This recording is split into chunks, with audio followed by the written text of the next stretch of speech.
એટલે આ રાજ જ હોવો જોઈએ. આ કામ એને મારા પર કરવાનું હતું, પણ મારી જગ્યાએ રોહિત હાથમાં આવી ગયો.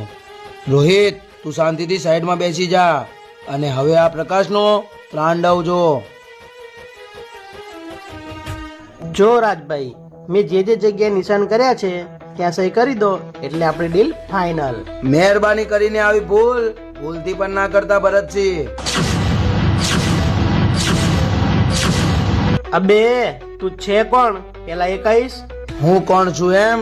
તમે ખાલી 10 મિનિટ શાંતિથી બેસો, પછી બધું તમને ઓટોમેટિક સમજાઈ જશે.